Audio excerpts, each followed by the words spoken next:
எங்களின் உயிரோடும் உணர்வோடும் கலந்து வாழுகின்ற அன்பு சொந்தங்கள் அனைவருக்கும் வணக்கம். இது மற்றும் ஒரு அரசியல் கட்சி அல்ல, மாற்று அரசியல் புரட்சி என்ற முழக்கத்தை முன்வைத்து உங்கள் பிள்ளைகள் இந்த தேர்தல் களத்திலே நிற்கிறோம். இதுவரை நம் நாட்டில் இருக்கிற இந்த அரசியல் ஆட்சி முறையை மாற்றி முற்றுமுழுதாக ஒரு தூய அரசியலை கட்டி எழுப்பி நல்ல ஆட்சியை மலரச் செய்ய வேண்டும் என்பது உங்கள் பிள்ளைகளின் மகத்தான கனவு. இங்கே 5 ஆண்டுக்கு ஒரு முறை ஆள் மாறும், ஆட்சி மாறும். ஆட்சி முறை மாறாது, கட்சி மாறும். கட்சிகள் மாறி ஆட்சி மாறும், ஆட்சி முறை மாறியதில்லை, மாறாது. இவர்கள் வந்தாலும் ஊழல் லஞ்சம் இருக்கும், அதிமுக வந்தாலும் ஊழல் லஞ்சம் இருக்கும். இவர்கள் வந்தாலும் டாஸ்மாக் கடையை திறந்து வைப்பார்கள், இவர்கள் வந்தாலும் டாஸ்மார்க்கை மூட மாட்டார்கள். இவர்கள் வந்தாலும் நம் வளங்களை எல்லாம் கொள்ளையடிப்பார்கள், இவர்கள் வந்தாலும் அதான் நடக்கும். இதில் எந்த மாறுதலும் இல்லாத ஒன்றுக்காக எதுக்காக ஒவ்வொரு முறையும் தேர்தல்? திரும்ப திரும்ப இவர்களை நாம் எதற்காக தேர்வு செய்ய வேண்டும்? பசி பஞ்சம், ஊழல் லஞ்சம், கொலை கொள்ளை, வேலையின்மை, தொடர்ந்து இதுவே தமிழ்நாடு தேர்வாணையத்தில் தேர்வு எழுதி 70 லட்சம் பேர் வேலைக்காக காத்திருக்கிறார்கள். வேலை இல்லாத இளைஞர்கள் பல லட்சக்கணக்காக இந்த நாட்டில். அவர்களுக்கு வேலை கொடுக்க இந்த நாடு ஏதாவது திட்டம் தீட்டுகிறதா? இல்லை. தரமான கல்வியை கொடுக்க முயற்சிக்கிறதா? இல்லை. மருத்துவத்தின் தரத்தை உயர்த்த பாடுபடுகிறதா? இல்லை, இல்லை. ஆனால் வருகிற போதெல்லாம் இலவச அறிவிப்புகளை, வெற்று அறிவிப்புகளை கொடுத்து கொடுத்து நான் 2000 தருகிறேன், 3000 தருகிறேன், நான் 8000 டோக்கன் தருகிறேன், 10,000 உரிமை தொகை தருகிறேன், இப்படி பேசி பேசி ஏமாத்தி ஏமாத்தி நம் வாக்கை பறிப்பதிலேயே இந்த கட்சி ஆட்சிகள் குறியாக இருக்கிறது. யாராவது ஒருவர் இந்த நிலத்தில் இந்த தேர்தலில் போட்டியிடுகிற தலைவர்களில் ஒருவர் என் மொழி சிதைந்து அழிந்து விட்டது, அதை மீட்க வேண்டும், காக்க வேண்டும், யாராவது பேசி கேட்டீர்களா? என் இனம், என் இனத்தின் நலம் என்று யாராவது பேசி, என் நிலம், என் நிலத்தின் வளம் யாராவது தூய காற்று கிடைக்க செய்ய வேண்டும், நல்ல குடிநீர் கிடைக்க செய்ய வேண்டும், நஞ்சில்லாத உணவு என் நாட்டு குடிகளுக்கு கிடைக்க செய்ய வேண்டும், பசி இல்லாத நாட்டை படைக்க வேண்டும், வேலை இல்லை என்ற சொல்லுக்கு இனி வேலை இல்லை என்ற நிலையை உருவாக்க வேண்டும் என்று யாராவது பேசுகிறார்களா? இல்லை. வருவார்கள். கழக ஆட்சியிலே, எங்கள் ஆட்சியிலே குடும்ப தலைவிக்கு 1000 கொடுத்தோம், மறுபடி வந்தால் 2000 கொடுப்போம், பெண்களுக்கு புதுமை பெண் என்று 1000 கொடுத்தோம், மாணவர்களுக்கு 1000 கொடுத்தோம். இதைத்தான் பேசுவார்கள். 1000 கொடுத்தீர்கள், அது எங்கிருந்து எடுத்தீர்கள்? இந்த கேள்விக்கு யாரிடத்தில் பதில் இருக்கிறது? எங்கிருந்து? 10 லட்சம் கோடி கடன். ஏன் கடன்? அந்த கடன் எதற்காக வாங்கப்பட்டது? இந்த நாட்டில் எந்த நலத்திட்டத்தை நிறைவேற்ற அந்த கடன் பெறப்பட்டது? கல்வியின் தரத்தை உயர்த்தவா? இல்லை. மருத்துவத்தின் தரத்தை உயர்த்தவா? இல்லை. சரியான பாதைகள் போடவா? தரமான போக்குவரத்தை நடத்தவா? தடையற்ற மின்சாரத்தை தரவா? எதற்காக? வேலை இல்லாத இளைஞர்களுக்கு வேலை வாய்ப்பை கொடுக்க தொழிற்சாலைகளை தொடங்கவா? எதற்காக இந்த 10 லட்சம் கோடி கடன் பெறப்பட்டது? ஒரே ஒரு நலத்திட்டம், இந்த கடனை பெற்று நிறைவேற்றப்பட்ட ஒரு நல்ல நலத்திட்டம் எதையாவது ஒன்று சொல்லுங்கள். இல்லை. பிறகு இருந்த கடன் யாருக்காக? ஏமாற்ற. எதையாவது வாங்கி வாங்கி கடனை வாங்கி மக்களுக்கு இலவசம் என்று 1000 2000 வேட்டி சேலை அரிசி பருப்பு மிக்சி கிரைண்டர் இதை கொடுத்து ஏமாற்றி வாக்கை பறித்து ஆட்சியில் அமர வேண்டும். அதை தவிர இந்த ஆட்சியில் அமர்ந்து இவர்கள் யாராவது ஒருவர் சொல்லுங்கள், யாராவது ஒருவர் இந்த 60 ஆண்டுகளில் இவர்கள் சாதித்த ஒன்று பிரச்சனைகளை தந்தது தவிர வேற ஏதாவது? அறிவை வளர்க்கும் ஆசிரியர் பெருமக்கள், படிப்பிக்கிற ஆசிரியர் பெருமக்கள் வீதியில் நின்று போராடுகிறார்கள். ஊதிய உயர்வு கேட்டு, பணி நிரந்தரம் கேட்டு பகுதி நேர ஆசிரியர்கள், செவிலியர்கள் பணி நிரந்தரம் ஊதிய உயர்வு கேட்டு, அரசு மருத்துவர்கள் சம்பள உயர்வு கேட்டு வீதியிலே, விவசாயிகள் விளை வைத்த நெல்லை கொள்முதல் செய்து சேமிப்பு கிடங்கில் சேமித்து வையுங்கள் என்று கெஞ்சுகிறார்கள். அது வீதியில் போட்டு முளைக்க வைத்து வேடிக்கை பார்க்கிறது இந்த அரசு. ஆனால் அதே நேரம் டாஸ்மார்க் சரக்கை பத்திரமாக கொடுவன் கட்டி பாதுகாக்கிறது. குளிரூட்டப்பட்ட அறையிலே காவலர்களை காவலுக்கு வைத்து பாதுகாக்கிறது இந்த அரசு. எந்த அரசை நீங்கள் தேர்வு செய்ய போகிறீர்கள்? யாருக்கான தேர்தல் இது? எப்படிப்பட்ட தலைவரை தேர்வு செய்ய இந்த தேர்தல் நடக்கிறது? சொல்லுங்கள். எந்த அதிகாரத்திலும் இல்லாத, எந்த பதவியும் உங்களிடம் பெறாத நாங்கள் இந்த மண்ணுக்கும் மக்களுக்கும் செய்த ஒரு நல்லதை கூட அதிகாரத்தில் இந்த ஆட்சிகள் செய்யலை. பல லட்சக்கணக்கான மரக்கண்டுகளை இந்த மண்ணிலே நட்டிருக்கிறோம். பல லட்சக்கணக்கான பனை விதைகளை இந்த மண்ணிலே தூவி இருக்கிறோம். பல லட்சக்கணக்கான யூனிட் ரத்தத்தை இந்த மக்களுக்கு கொடையாக கொடுத்த ஒரே அரசியல் இயக்கம் நாம் தமிழர் இயக்கம் தான். இன்னைக்கு சுற்றுச்சூழல் என்று ஒன்றை பற்றி உலக அரசியல் தளத்தில் ஒரு அரசியல் கட்சி பேசுகிறது என்றால் நாம் தமிழர் கட்சி தான். இங்கே நிற்கிற என் தம்பி காசிராமன் அரசு செய்ய வேண்டிய பணியை தனி மகனாக ஒரு மகன் செய்து கொண்டிருக்கிறான். அவன் பிறந்த ஊரிலே குடிக்கிற நீரற்று தவிக்கிற மக்களுக்கு கிணறு வெட்டி தூய குடிநீரை கட்டணமின்றி எல்லா மக்களுக்கும் கொடுத்து வழங்கி கொண்டிருக்கிறான். என் தம்பி அவன் வீட்டிலிருந்து கொடுப்பதை அவன் அண்ணன் ஆட்சிக்கு வந்து என் நாட்டிலிருந்து எல்லோருக்கும் தூய குடிநீரை கொடுப்பேன் என்று சொல்லுகிறேன். எங்க அப்பாவுடைய கனவு, நம்மாழ்வாருடைய கனவு நஞ்சில்லாத உணவு என்று. அதை என் தம்பி விளை வைத்து நஞ்சில்லாத உணவை அவன் விளை வைத்து இந்த மக்களுக்கு தனக்கு போக நிதியை கொடுக்கிறான். என் தம்பி செந்தமிழ் செல்வனுடைய வழியிலே, மரபு வழியிலே இந்த மண்ணின் மரபு வழி வாழ்க்கையை மக்களுக்கு மறுபடியும் மீட்டுக் கொடுக்க போராடி வருகிறான். இப்படிப்பட்ட மகன் இந்த மண்ணில் இதே மயிலாடுதுறையில் நிற்கிற வேட்பாளரில் யாராவது ஒருவரை சொல்லுங்கள், யாராவது ஒருவர் தகுதி வாய்ந்த தலைவர், தன்னலமற்ற மண்ணுக்கு மக்களுக்குமாக சேவை செய்ய வேண்டும் என்று எண்ணம் இருக்கிற ஒருவர். வாக்குக்கு காசு கொடுக்காத உங்கள் பிள்ளைகளை பாருங்கள், வாக்கைக்கு காசை கொடுத்து பறிக்கிறவர்களை பாருங்கள். ஏன்? அவர்களுக்கு உங்கள் ஓட்டை பற்றி தான் கவலை, உங்கள் நாட்டை பற்றி கவலை இல்லை. அவர்களுக்கு உங்கள் வாக்கை பற்றி தான் கவலை, உங்கள் வாழ்க்கை பற்றி கவலை இல்லை. ஓட்டை பற்றி சிந்திப்பவன் நாட்டை பற்றி சிந்திக்க மாட்டான். வாழ்க்கை பற்றி சிந்திக்கிறவன் உங்கள் வாழ்க்கை பற்றி சிந்திக்க மாட்டான். முன்னாடி நிற்கிறவர்கள் ஒரு உயிர், அவர்களுக்கு உணர்வு இருக்கிறது, உரிமை இருக்கிறது, அவர்களுக்கு ஒரு வாழ்க்கை இருக்கிறது என்று சிந்திக்கிற தலைவர்கள் இங்கே இல்லை. முன்னாடி நிற்பவர்கள் ஒரு ஓட்டு, அதை எப்படி வாங்குவது என்று எண்ணுகிற தலைவர்கள் தான் இங்கே இருக்கிறார்கள். அறிவார்ந்த தமிழ் சமூக மக்கள் சிந்திக்கணும். மூளை என்ற உறுப்பு சிந்திக்கிற தருணம் எதற்கு? தொடர்ந்து ஒரே பாதையில் அறிவு சமூகமே. அறிஞர் பெர்னாட்ஷா சொல்கிறார், பெரும்பாலான மக்கள் உலகம் போக நினைக்கிறார்கள். ஆனால் யாராவது ஒருவன் தான் உலகத்தை தன் போக்கிலே துருப்ப நினைக்கிறான். தொடக்கத்தில் அவன் விமர்சிக்கப்படுகிறான், ஏசப்படுகிறான், எள்ளி நகையாகப்படுகிறான், விமர்சிக்கப்படுகிறான். ஆனாலும் பாருங்கள், உலகம் பெற்றிருக்கிற எல்லா மாறுதலுக்கும் காரணம் உலகத்தை தன் போக்கில் திருப்ப நினைத்தவர் தான் என்கிறான். அப்படித்தான் மார்க்ஸ், அப்படித்தான் புத்தன், அப்படித்தான் பூலே, அப்படித்தான் சாக்ரட்டிஸ், அப்படித்தான் அரிஸ்டாட்டில், அப்படித்தான் பிளாட்டோ, அப்படித்தான் இறைமகன் இயேசு, அப்படித்தான் நபிகள் நாயகம், அப்படித்தான் புத்தன், அப்படித்தான் அண்ணல் அம்பேத்கர். எல்லாரும் அப்படித்தான். எல்லோரும் தன்போக்களே.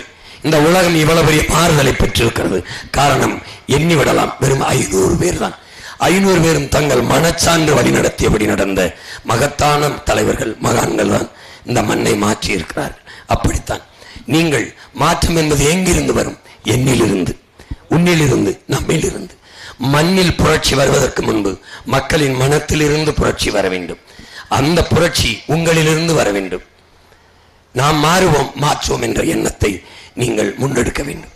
நான் ஒருவன் ஓட்டு போட்டா நாம் தமிழர் கட்சி ஜெயிக்க போகிறது என்று எண்ணினால் முடியாது. நாம் ஒவ்வொருவரும் போட்டால் அந்த கட்சி ஜெயிக்கும் என்ற எண்ணம் வந்தால் ஜெயிக்கும். நீங்கள் எல்லோரும் எளிதானதை செய்ய விரும்புகிறீர்கள், சரியானதை செய்ய விரும்பவில்லை. எது சரியோ அதைத்தான் செய்வீர்கள், எது சரியோ அதைத்தான் தேர்வு செய்வீர்கள். நீங்கள் பொண்ணு பார்க்க போனால் நல்ல பொண்ணை தேடுவீர்கள், பையன் பார்க்க போனால் பொண்ணுக்கு நல்ல பையனை தேடுவீர்கள், சாப்பிட போனால் நல்ல கடை, துணி வாங்க போனால் நல்ல சட்டை, செருப்பு வாங்க போனால் நல்ல செருப்பு, கடிகாரம் வாங்க போனால் நல்ல கடிகாரம், எது வாங்க போனாலும் நல்லது. ஆனால் நாட்டை ஆளுகிற தலைவனில் மட்டும் தற்குறி, திருடன், தருதலை இவர்களை தேர்வு செய்கிறீர்கள். ஏன் அங்கே தடுமாறுகிறீர்கள்? ஏன் அங்கே ஒரு முறை ஏமாந்தால் பத்தாதா? ஒரு முறை 5 முறை இந்த நாட்டை ஆண்டிருக்கிறார் ஐயா கலைஞர் அவர்கள். 4 முறை ஆண்டிருக்கார் அம்மையார் ஜெயலலிதா, 4.5 ஆண்டுகள் ஐயா எடப்பாடி, 5 ஆண்டுகள் ஐயா ஸ்டாலின். என்ன மாற்றத்தை கண்டீர்கள்? என்ன ஏற்றம்? கடன் ஏற்றம். என்ன ஏற்றம்? 1000 2000 குடும்ப தலைவிக்கு ஏற்றம், 2000 2500 ஒரு ஏற்றம், 8000 டோக்கன் ஒரு ஏற்றம், 10,000 டோக்கன் ஒரு ஏற்றம். டோக்கன் யார் கொடுப்பா? ஹோட்டல்ல சாப்பிட போனா கல்லாவில் இருக்கவங்க கொடுப்பான், டோக்கன் வாங்கிட்டு சாப்பிட போங்கன்னு.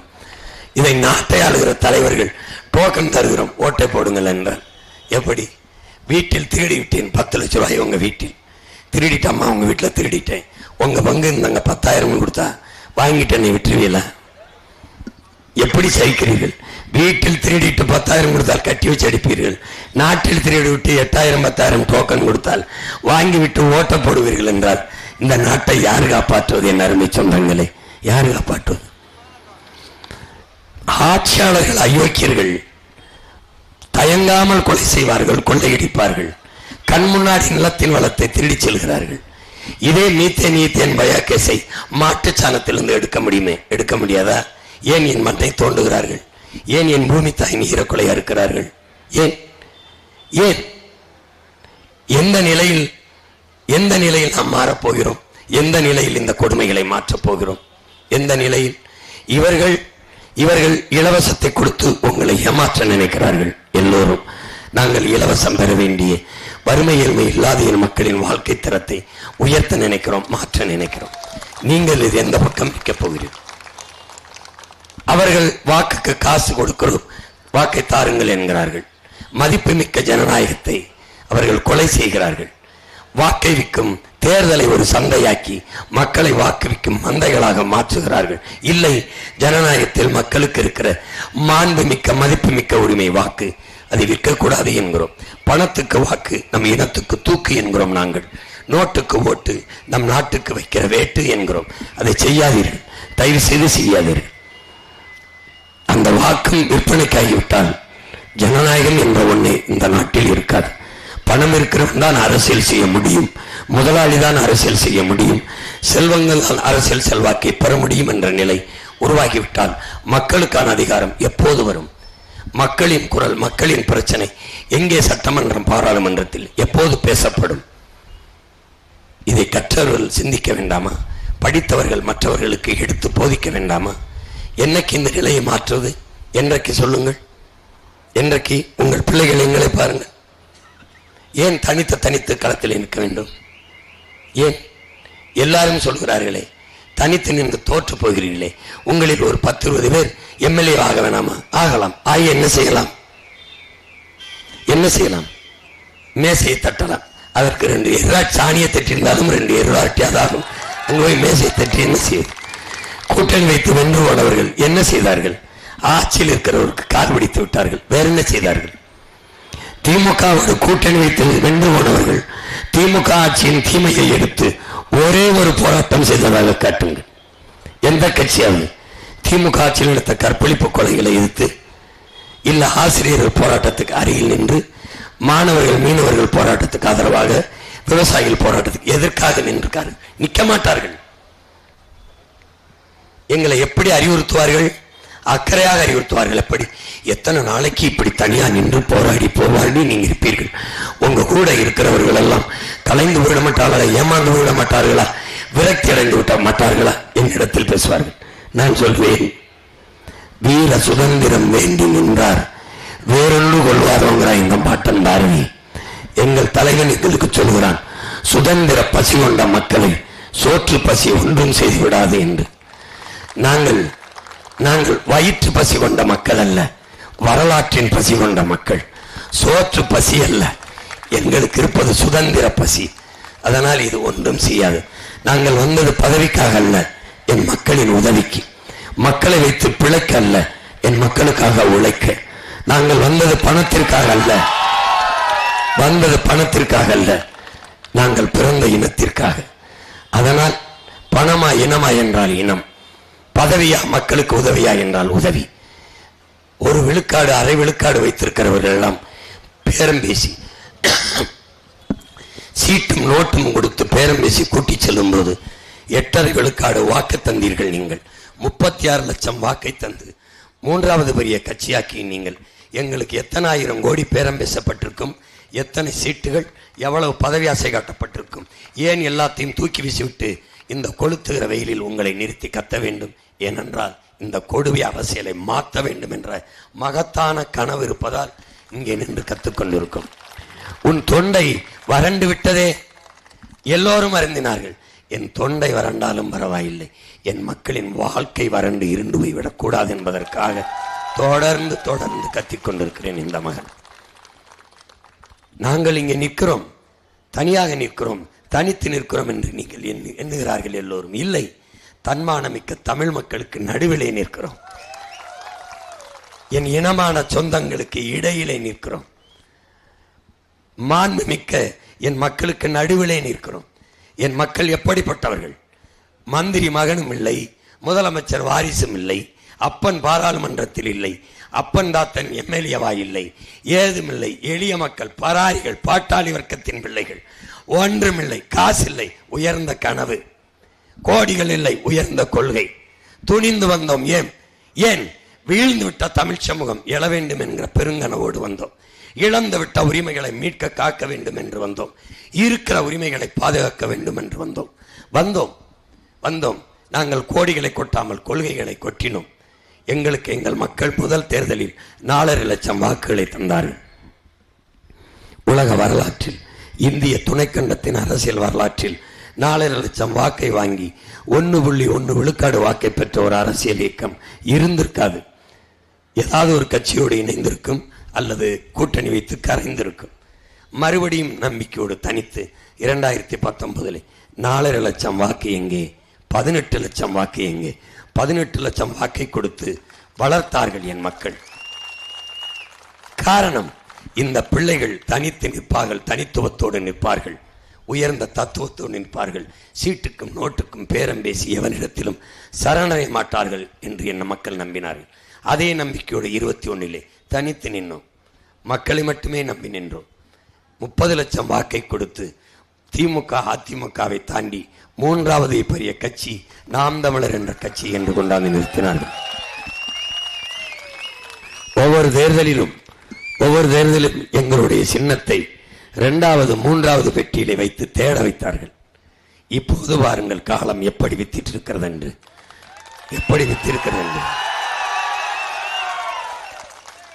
எந்த சின்னத்தை என்னிடத்திலிருந்து எடுத்தார்களோ அதே சின்னத்தை திருப்பி கொடுக்க வைத்து, அதைவிட அதே சின்னத்தை அதில் கூட இருந்தது எவன் என்று தெரியாது என்னவே சின்னமாக வைத்து என் மக்களிடத்தில் கொடுத்து, எந்த விவசாயி எடுத்தார்களோ அதே விவசாயியை தந்து, இப்போது அங்கீகரிக்கப்பட்ட கட்சி, ரிஜிஸ்டர் பார்ட்டி இல்லை, ரெக்கக்னைஸ்டு பார்ட்டி, ஒரு பொலிட்டிக்கல் ஸ்டேட் பார்ட்டி என்ற உயரத்தை தந்து முதல் பெட்டியிலே முதல் இடத்திலேயே என் விவசாய சின்னத்தை வைக்க வேண்டிய நிலையில் கொண்டாந்து என் மக்கள் வைத்தார்கள். ஏன்? இந்த நாட்டில் முதலிடத்தில் இருக்க வேண்டியவன், நம்பர் 1 இருக்க வேண்டியவன் எவனும் இல்லை, விவசாயி தான் என்பதை காட்டுவதற்கு விவசாய சின்னத்தை முதலிடத்தில் வைக்க வைத்தது எங்கள் உழைப்பு, எங்கள் உண்மை நேர்மை மட்டுமல்ல, எங்கள் மக்கள் எங்கள் மேல் வைத்திருக்கிற நம்பிக்கை. அதில் அவர்கள் தந்த வாக்குதான் இந்த உயரம்.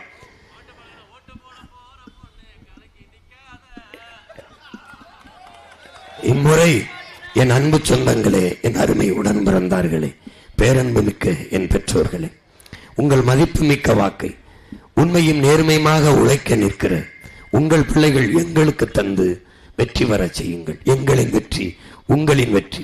நீங்கள் உதய சூரியன் ரெட்டலை கை தாமரைக்கு செலுத்துவது என்பது சாதாரண ஒரு நிகழ்வு, ஒரு சாதாரண ஒரு சம்பவம். ஆனால் உங்கள் பிள்ளைகள் எங்களுக்கு செலுத்தி வெற்றி பெற செய்வது சரித்திரத்தில் சாதனை, வரலாற்றில் மாபெரும் புரட்சி. உதயசூரியனுக்கு போட்டீர்கள், அவர்கள் வென்றார்கள், நீங்கள் தோற்று போனீர்கள். 60 ஆண்டுகளாக ரெட்டலைக்கு போட்டீர்கள், அவர்கள் வென்றார்கள், நீங்கள் தோற்று போனீர்கள். கை சின்னத்திற்கும் தாமரைக்கும் செலுத்தினீர்கள் வாக்கை, அவர்கள் வென்றார்கள், பதவிக்கு போனார்கள், நீங்கள் தோற்று போனீர்கள். முதன்முறையாக என் அன்பு சொந்தங்களே, நீங்கள் விவசாய சின்னத்திற்கு வாக்கை செலுத்தி நீங்கள் வெற்றி பெறுங்கள். நிறைந்த விவசாயிகள் நிறைந்து வாழ்கிற வேளாண் குடி மண்டலம் இது. இந்த மண்ணில் விவசாயி வெல்லவில்லை என்றால் எவன் வெல்லுவான்? எவன் வெல்லுவான்? விவசாயிக்கு விவசாயிகளே வாக்கை தரவில்லை என்றால் வேற்று கிரகத்திலிருந்து இவன் வருவானா? இல்லை, இல்லை. எதுவில்லாமலும் வாழ முடியும். கார் இல்லாமல், செல்போன் இல்லாமல், தொலைக்காட்சி இல்லாமல், எதுவில்லாமலும் வாழ முடியும். ஆனால் நீரும் சோறும் இல்லாமல் மனிதன் வாழ முடியாது. அப்போது நீங்கள் யார் சுழன்றும் ஏற்பினது உலகம், அதனால் உழந்தும் உழவே தலையென்று பாடுகிறான் வள்ளுவ பெருமகனார். அந்த தலையாய பணியை செய்கிற உழவர் குடியோன் வெல்ல வேண்டும். உழவன் வாழ்ந்தால் நாடு வாழும், நாடு வாழும், நாடு வாழும். அதனால்தான் உழவு இல்லை என்றால் உணவு இல்லை, உணவு இல்லை என்றால் உயிர்கள் இல்லை, உயிர்கள் இல்லை என்றால் உலகம் இல்லை. உழவை மீட்போம், உலகை காப்போம் என்று உங்கள் பிள்ளைகள் முழங்கி இந்த வீதிகளில் வருவதற்கு காரணம் அதுதான். உலகையை தலை உணராத நாம் மனிதரில் கலை என்று பேசி வருவதற்கு காரணம் அதுதான். அதனால் மாண்புமிக்க என் மக்கள், மகத்தான பெருமக்கள், நீங்கள் உங்களின் மதிப்புமிக்க வாக்கை இந்த மண்ணிலே மயிலாடுதுறையில் போட்டியிடுகிற என் ஆறுயிர் இளவல் காசிராமன் அவர்களுக்கு விவசாய சின்னத்திலே வாக்கை செலுத்தி வெற்றி பெற செய்யுங்கள். என் தம்பியின் வெற்றி உங்களின் வெற்றி, உங்களின் வெற்றி. உங்கள் தன்மானத்திற்கு இனமானத்திற்கு கிடைத்த வெற்றி. நீங்கள் செலுத்தும் ஒவ்வொரு வாக்கும் நம் மொழி காக்கும், இனம் காக்கும், மண் காக்கும், மானம் காக்கும், வருங்கால தலைமுறை பிள்ளைகளின் வாழ்க்கையை பாதுகாக்கும் என்பதை புரிந்து கொண்டு வாக்கை செலுத்துங்கள். இங்கே சீர்காழியிலே போட்டியிடுகிற என் ஒரு இளவல் சுபாஷ் அவர்களுக்கு விவசாய சின்னத்திலே வாக்கை செலுத்துங்கள். பேரன்பு மிக்க என் பெற்றோர்களே, உயிருக்கு நீ என் உடன் பிறந்தார்களே, நீங்கள் உங்கள் பிள்ளைகளுக்கு காசு பணத்தை காரை வைத்து விட்டு போக வேண்டும் என்று நினைக்கிறீர்கள். உங்கள் பிள்ளைகள், நாங்கள் அந்த பிள்ளைகள் சுவாசிப்பதற்கு நல்ல காற்றை வைத்துவிட்டு போக வேண்டும் என்று நினைக்கிறோம். நீங்கள் தங்கத்தை சேமித்து வைத்துவிட்டு செல்ல வேண்டும் என்று நினைக்கிறீர்கள். நாங்கள் அதே பிள்ளைகளுக்கு குடிக்க நல்ல தண்ணீரை வைத்துவிட்டு போக வேண்டும் என்று நினைக்கிறோம். நீங்கள் சொத்தை சேர்த்து வைக்க வேண்டும் என்று நினைக்கிறீர்கள். நாங்கள் நஞ்சில்லாத சோத்தை வைத்துவிட்டு போக வேண்டும் என்று நினைக்கிறோம். இதுதான் மற்றவர்களுக்கும் உங்கள் பிள்ளைகளுக்கு இருக்கிற வேறுபாடு. அதுதான் என் தம்பி சுபாஷ் அவர்களுக்கு விவசாய சின்னத்திலே நீங்கள் சீர்காழியிலே, அடுத்ததாக பூம்புகார் தொகுதியிலே போட்டியிடுகிற என் தம்பி இளைய நகுலன் அவர்களுக்கு விவசாய சின்னத்திலே வாக்கு செலுத்தி வெற்றி பெற செய்யுங்கள். எங்களின் வெற்றி உங்களின் வெற்றி, தமிழ் பேரினத்தின் வெற்றி, தமிழினத்தின் தன்மானத்திற்கான வெற்றி, மாற்றத்திற்கான வெற்றி, மாறுதலுக்கான வெற்றி, புதிய அரசியல், தூய அரசியலுக்கான வெற்றி. புரட்சி எப்போதும் வெல்லும், நம் வெற்றியதை சொல்லும். இலக்கு ஒன்றுதான், இனத்தின் விடுதலை. இனம் ஒன்றாவும் இலக்கை வென்றாவும். தமிழ்தாய் வாழ்க, தலைவர் பிரபாகரன் வாழ்க. என் தம்பி காசிராமன், என் தம்பி சுபாஷ், என் தம்பி இளைய நகுலன் வெல்க, வெல்க, வெல்க. நன்றி, வணக்கம். நாம் தமிழர்.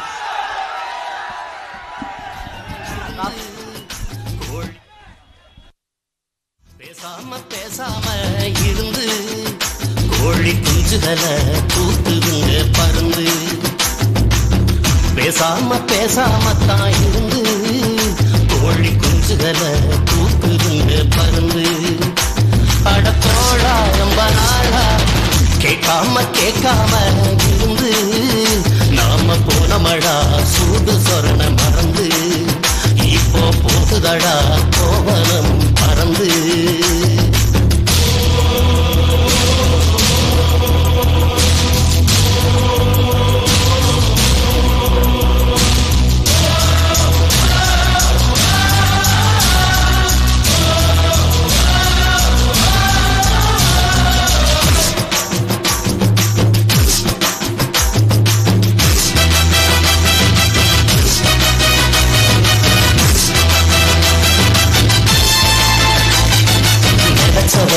அறுவடைக்கு விளைஞ்சு கிடக்குது.